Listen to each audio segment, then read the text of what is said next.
You just implemented a RAG in one of your key projects in your organization and your RAG implementation is mess. Why? Because you didn't take care of a lot of simple things. See, LLM is like a toddler. If you feed it with nonsense, it will respond back with nonsense answers. So today I'm going to share with you how to optimize your RAG implementation. First one is chunking. So when you're feeding knowledge to your RAG, make sure the chunks that you're creating are of right size. They should not be cracked. If your chunks are very big, then there is too much of noise in the context which you're providing to your LLM. If your chunks are very small, it is very high likely that your answer is scattered across multiple chunks and it will be a big job for LLM to stitch that together. So you need to have a very good chunking strategy so your LLM can find the answer easily. Next one is about improving your embedding. If your embedding model is crap, it is not focusing on the right word, is not able to get the context right, the vectors that it will build will be crap. So when you are searching in these vectors, you will not get good results. So it is very important to have a good embedding model. You should play with a custom embedding model for the problem. There are custom embedding models for certain kind of problem. For a chat problem, there are specialized embedding model. For an instruction kind of a application, there are specialized embedding models.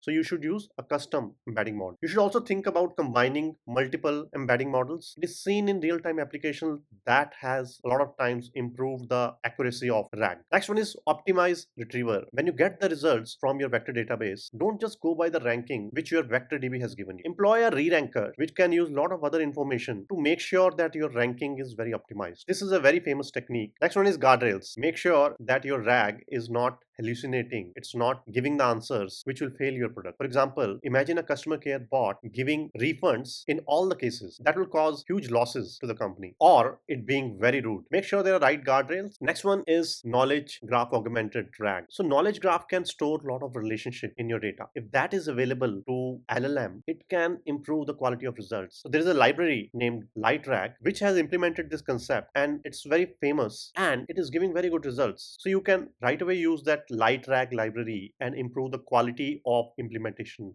of your RAG.